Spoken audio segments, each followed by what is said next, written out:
I don't think I've ever seen more beautiful books than these. Funny story about Emily Henry. He's singing Death by a Thousand Cuts. 2 5-star reads in a row.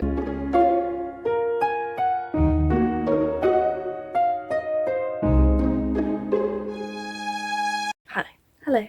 Welcome to my first weekly reading vlog. I'm actually filming this on the last day of this reading vlog because I completely forgot to film an intro to this, so hi, hello, welcome. That's probably going to be the epitome of this channel, is me forgetting to do things because I am an extremely forgetful person. This is my very first weekly reading vlog. I'm very excited to be doing this. Weekly reading vlogs and just general vlogs are some of my favourite things to watch myself, so I definitely wanted to include that as part of my channel. So hopefully you enjoy this. I will introduce what I was reading at the start of this week now for sort of context, because having forgotten to film the intro, I'm now a few books ahead of where I was at the start of this week. But anyway, I started this week out by reading Anxious People by Frederick Backman. I believe that at the start of this vlog I had either not started this yet or was very early in. This book is about a bank robbery and a hostage situation and the people involved in that. So that's both the hostages,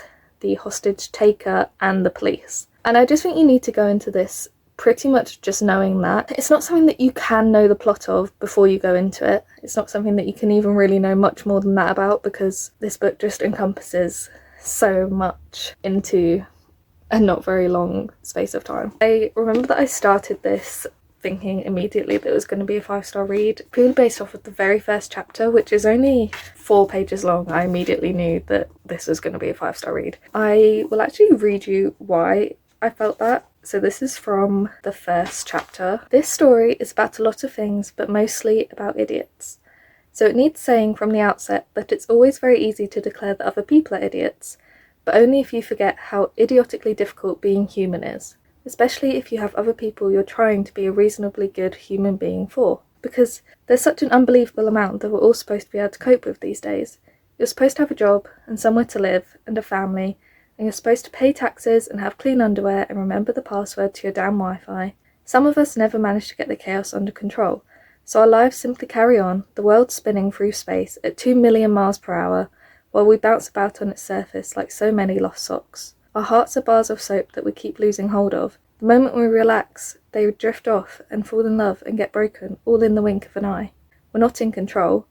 So we learn to pretend all the time about our jobs and our marriages and our children and everything else. We pretend we're normal, that we're reasonably well educated, that we understand amortization levels and inflation rates, that we know how sex works. In truth, we know as much about sex as we do about USB leads, and it always takes us 4 tries to get those little buggers in. Wrong way round, wrong way round, wrong way round, there, in.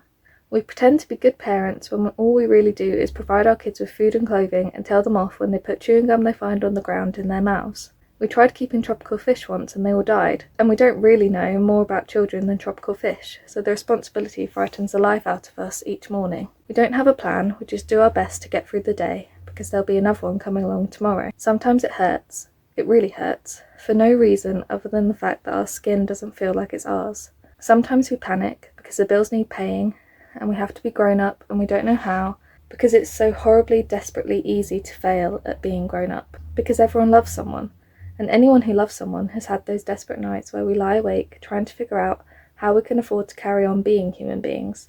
Sometimes that makes us do things that seem ridiculous in hindsight, but which felt like the only way out at the time. And it was that paragraph alone that made me know that this was going to be a 5-star read. So that was how I felt at the start of the week, already knowing that this was going to be a better reading month than February. The other book that I was reading at the start of this week was a NetGalley arc that has already been published, and that is The Absinthe Underground by Jamie Pacton. This is a sapphic, friends to lovers, YA fantasy. I didn't even know that much going in, so I'm not going to say too much about it. It does involve fae, it does involve striking a bargain with a fae as well. That was pretty much all I knew. I think at the start of this week I'd only read, again, a very short amount of it, so I will now go into the actual reading vlog, and sorry that this intro was filmed pretty much after the whole vlog is finished.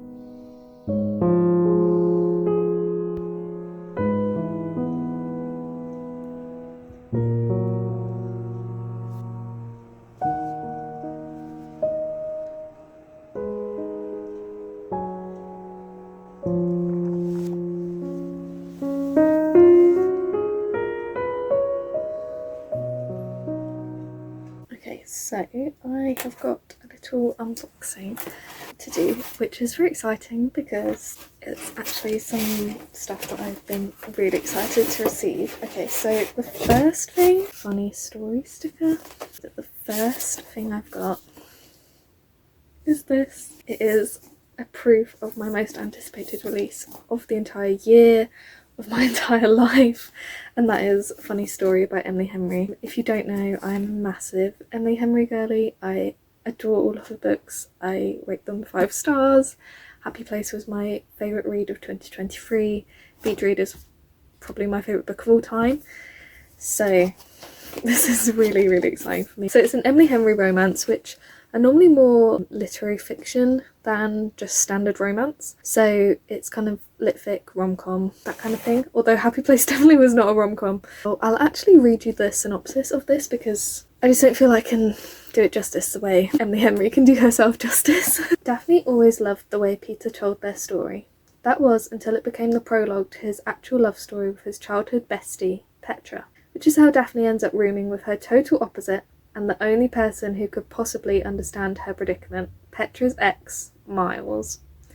As expected, it's not a match made in heaven. That is, until one night, while tossing back tequilas, they form a plan. And if it involves posting deliberately misleading photos of their adventures together, well, who could blame them?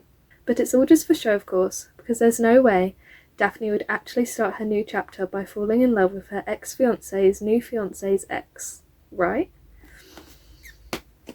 This just sounds so good. As soon as I finish my current read, I will be reading Funny Story by Emily Henry. It is now my #1 priority to read. I'm so excited. So the next little bit of unboxing to do, I was very, very kindly gifted by my wonderful colleague the Illumicrate edition of Voyage of the Damned. Sorry, the lighting will now have changed. I had to go and sort out our smoke alarm. Just kept beeping. That was fun.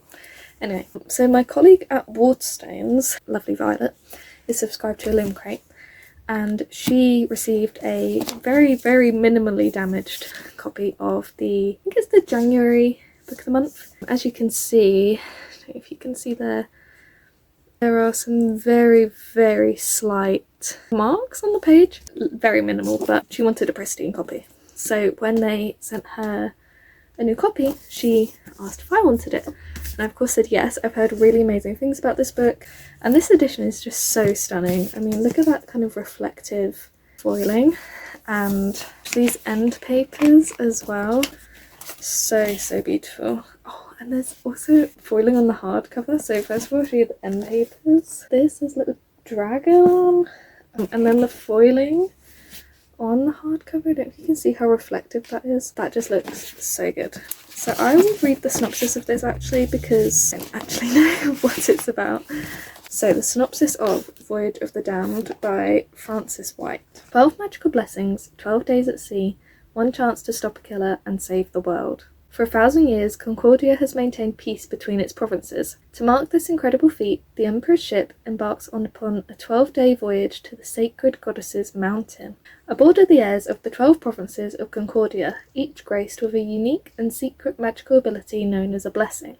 Except one, Ganymedes Pissarro, class clown, slacker, and all-round disappointment. Mood. When a beloved heir is murdered, everyone is a suspect. Stuck at sea and surrounded by powerful people without a blessing to protect him, odds of survival are slim. But as the bodies pile higher, Ganymedes must become the hero he was not born to be. Can he unmask the killer and their blessing before this bloody crusade reaches the shores of Concordia? Or will the Empire as he knows it fall? That sounds so good. I didn't realise this had a murder mystery aspect to it, and now I'm even more excited to read this. So I'm very grateful to my colleague for gifting me that edition. And now, I don't know whether I'm more excited about this unboxing or my Emily Henry proof, but I've actually already opened this box because I saw this massive box arrive and I didn't know what it was. I thought I hadn't ordered anything. And then I realised, of course I had ordered something, and this is the Illumicrate editions of the Percy Jackson series. This was my Christmas present to myself. These were a lot of money, but Percy Jackson is my favourite series of all time. I absolutely adore the books. I adore the author. I adore the characters. Percabeth is my ride or die ship. I love them. So I knew I had to have these, and the Illumicrate editions are so beautiful. As I've only opened the box, I thought I wanted to actually film my reaction to unboxing it. Oh my goodness, that is possibly the prettiest book I've seen in my entire life. Look at that. I could literally cry. Okay, this is really exciting. This is the Lightning Thief, of course. We've got Medusa on the cover, looking beautiful. And we've got these gorgeous edges, the end papers and the foiling as well. Gorgeous. So we've got this amazing foiling. I mean, just look at that. So that just says Percy Jackson and the Olympians Lightning Thief. The spine has foiling as well. Oh, and the end papers are different on each side as well. Okay, so at the front we've got end paper artwork featuring Auntie Em's Garden Emporium. I love the colours. And then we've got end paper artwork of Olympus. So gorgeous. And I actually saw this when I was just opening this book. There is a letter from Rick Riordan in here. I mean, just look at that. That's insane. It says, "Dear readers, you are about to discover the world of demigods. I apologise in advance for the many dangers you will face, the wrathful gods, fierce monsters, and perilous quests.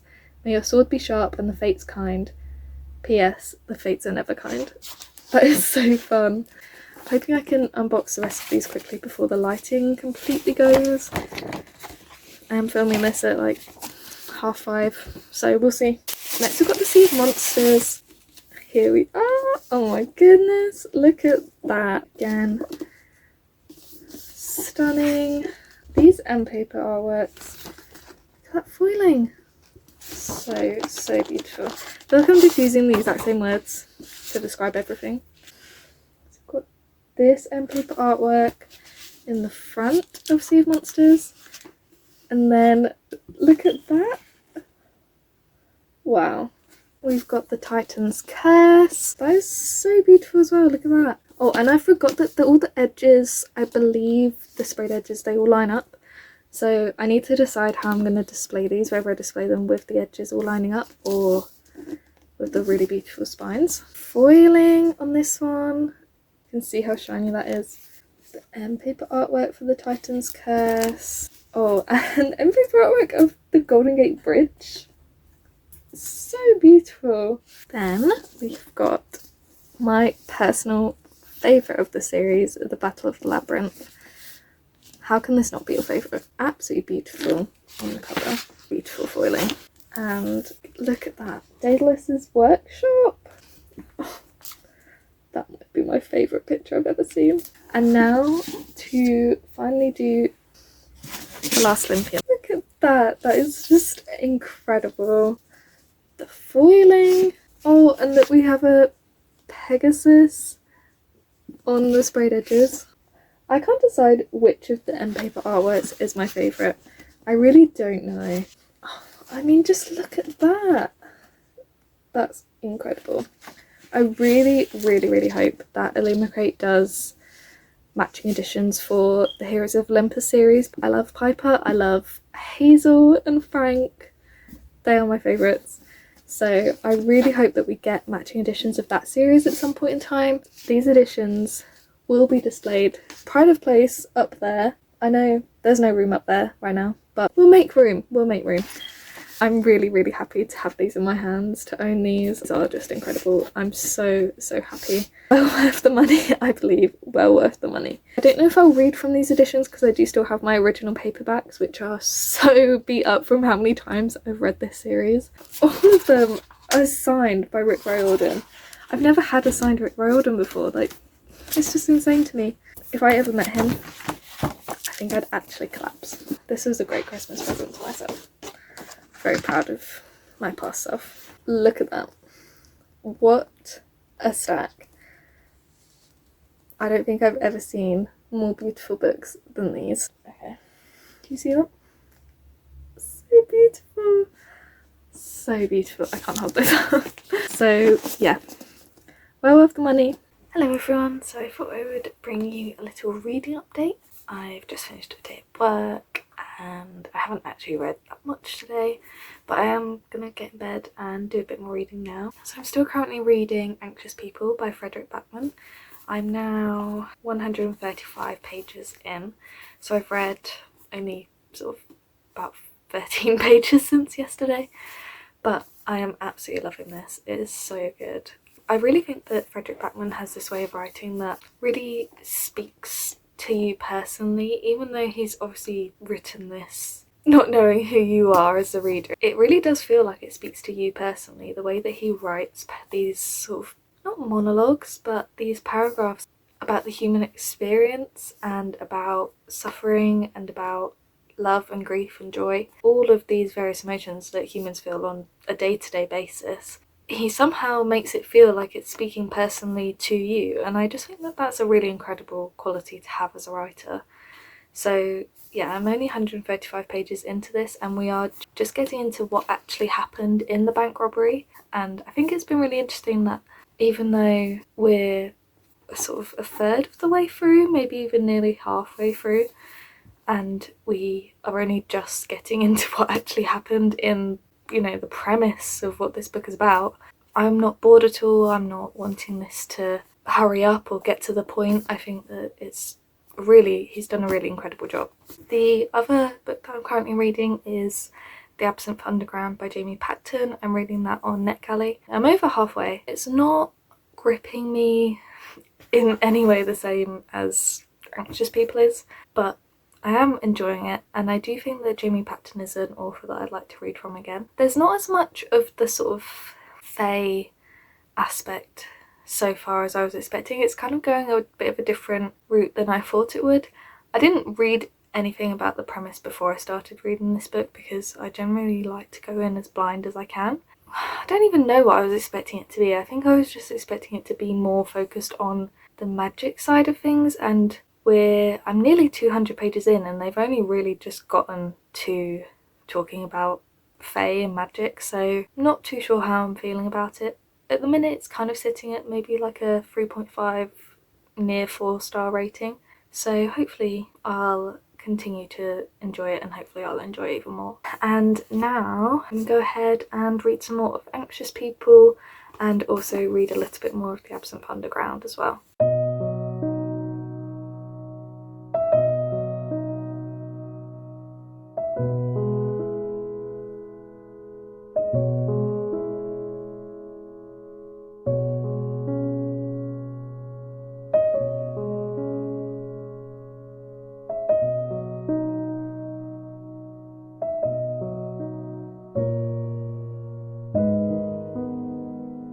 It's 1:45.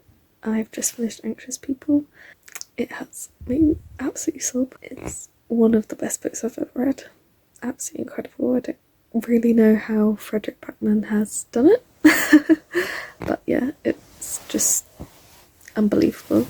I've also finished The Absinthe Underground, but what I really want to talk about is Anxious People. And I don't think that it's a spoiler to read out this last chapter because it doesn't say anything about what happened in the rest of the book, so I'm just going to read out this last chapter, which is just a page long. It's one of the things that made me cry very hard. The truth about all this, the truth is that this was a story about many different things, but most of all about idiots. Because we're doing the best we can, we really are. We're trying to be grown up and love each other and understand how the hell you're supposed to insert USB leads. We're looking for something to cling on to, something to fight for, something to look forward to. We're doing all we can to teach our children how to swim. We have all of this in common, yet most of us remain strangers. We never know what we do to each other, how your life is affected by mine. Perhaps we hurried past each other in a crowd today, and neither of us noticed, and the fibres of your coat brushed against mine for a single moment, and then we were gone. I don't know who you are, but when you get home this evening, when this day is over and the night takes us, allow yourself a deep breath, because we made it through this day as well. There'll be another one along tomorrow.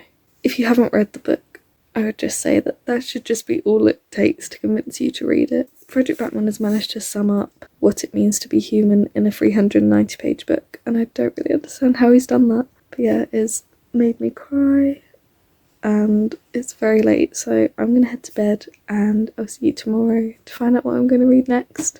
Maybe have some more coherent thoughts on this book and also on the other book that I finished.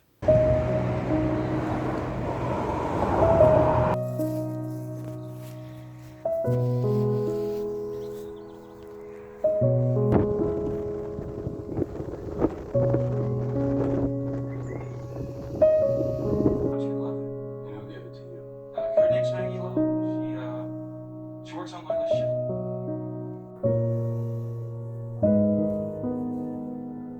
We found X wealth in different surroundings, possible disguises. He's emptied his bank accounts and he's put his dogs in a kennel. We're certain he's left the area and he's not coming to us till last. We should find out who that would be for Gregory. I rushed your cups full of mucus through all the regular channels at lightning speed, and survey says one female drinker and one male. Please don't.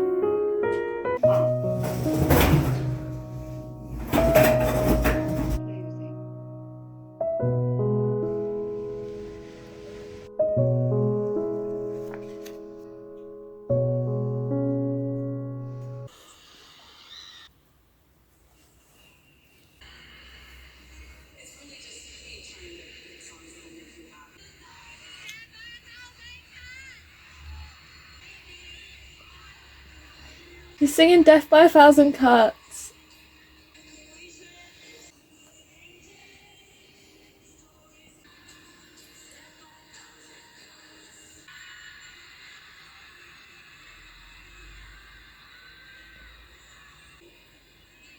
She's also mashed up with Babe.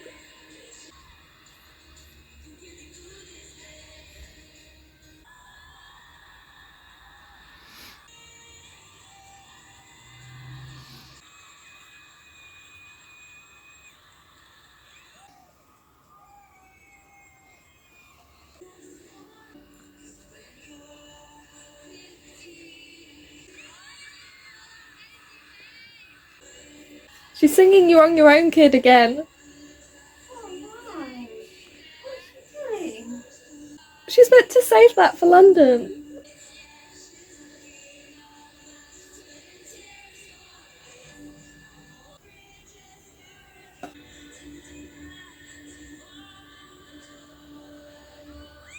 Miss Taylor Swift, what are you doing? You're meant to save Death by a Thousand Cuts for London.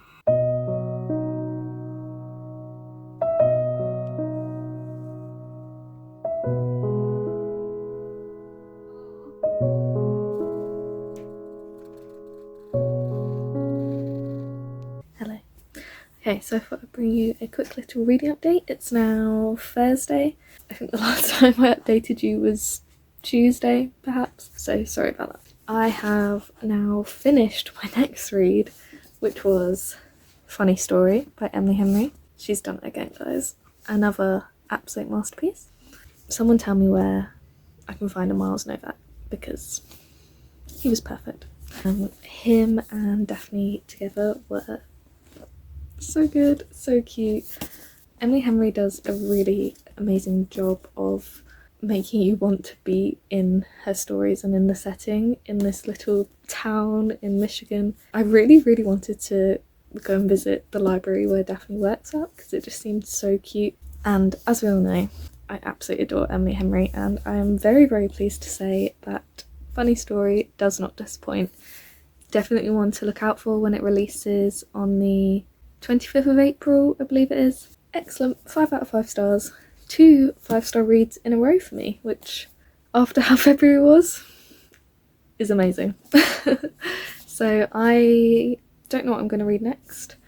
I am about to head out for a little bit, so I will pick my next read when I come home, and I'll update you guys when I know what my next read is going to be. But Funny Story, 5 stars. I'm back. I got changed, clearly. I'm wearing this amazing jumper that my auntie and uncle and cousins got me for Christmas, which, cat on a book, and it looks like my cat Oscar. And I thought appropriate because it is actually World Book Day today, so that's very cool. I am going to choose my next read. Don't have any book in particular that I want to pick up. I mean, there's obviously hundreds. What I'm actually going to do is I'm actually going to spin a wheel for what category of books I'm going to pick up. It's saying to pick up one which I own physically but is also from NetGalley, so that's good because I do need to catch up on those. Let's see, what's it going to be? They're Vicious Games by Joelle Wellington. Okay, that's very good. Let me find that. They're Vicious Games by Joelle Wellington. The Waterstones exclusive edition. I'm very excited for this one.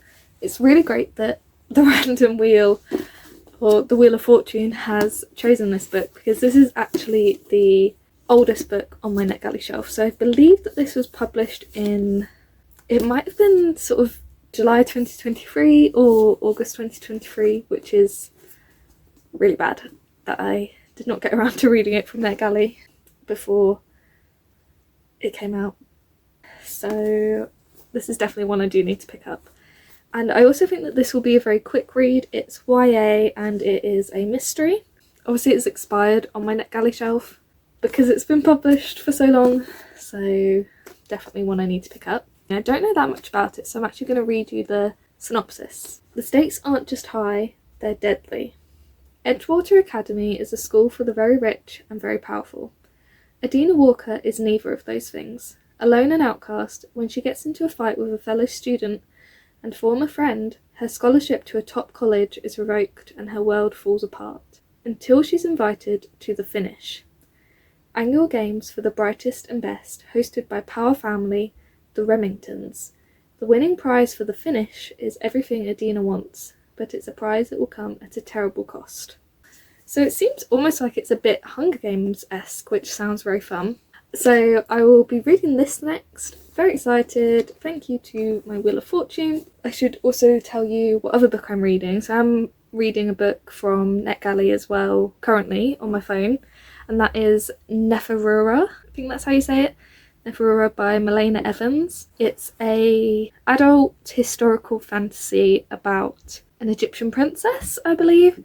I'm about 150-ish pages in. I'm really liking it so far, although I'm not sure that it's quite what I was expecting it to be. I was kind of expecting more along the lines of Circe and Keke by Vaishnavi Patel, but it's kind of falling a little bit flat of my expectations. I'm going to keep persevering with it, but it's not quite what I was hoping it would be, so we'll see if it picks up though. I am still interested in reading it because the cover is absolutely stunning, so we'll see.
It's Friday. I've just finished a day at the bookstore. I'm aware that I'm in exactly the same outfit as when I gave you a reading update on Wednesday night or something like that, but I promise it is a different night. So for my reading update today, I was working at the shop all day, but I still did manage to read a fair bit, and I'm going to read a bit now before I go to bed. So in terms of my NetGalley read, I am still reading Neferura by Milena Evans.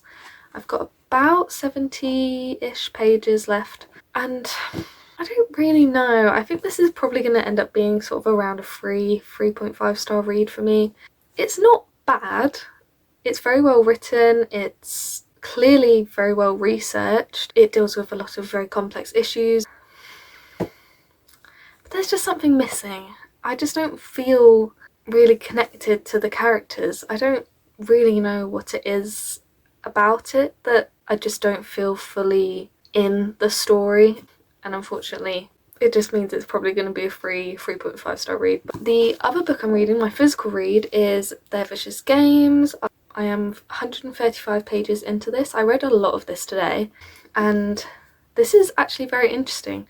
It's gotten straight into the Hunger Games aspect of the book. This actually really reminds me of a book I read called Stags by M.A. Bennett.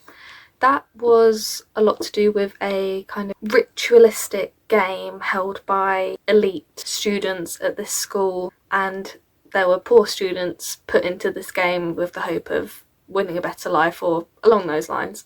This very much reminds me of that. Our main character, Adina, has lost her scholarship. She's lost all of her accolades at school because of this one mistake that she did, which was, I believe it was insulting this really popular girl. So that kind of seems a little bit unrealistic in some aspects, but there is a lot of issues here, obviously, with racism. Adina is a black girl, and she is faced with being one of the only students of colour in this school full of very privileged, very rich white kids, and even in these games she's only one of 2 students of colour in the whole games, and that's out of, I think, 12 girls are involved. I was expecting to kind of know a bit more about what the finish entails. At the minute it seems to be about whoever wins will win an amazing life, essentially. They'll have all of these opportunities, they'll have all of these connections to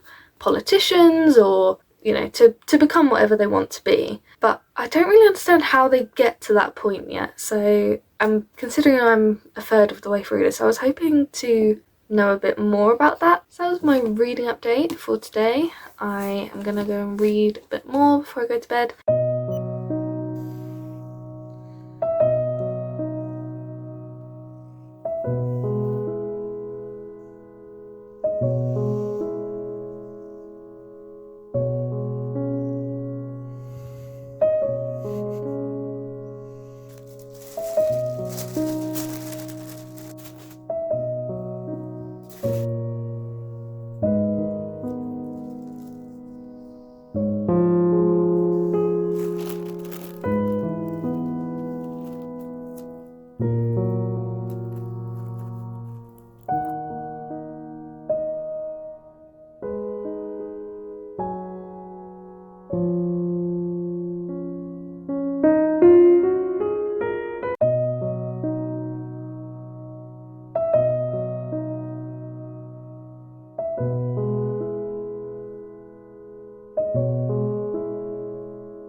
Good girl. What have you got?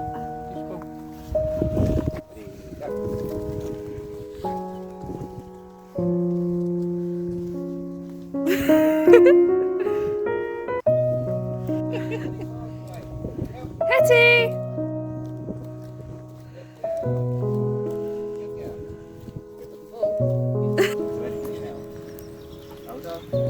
See, I told you I'm funny.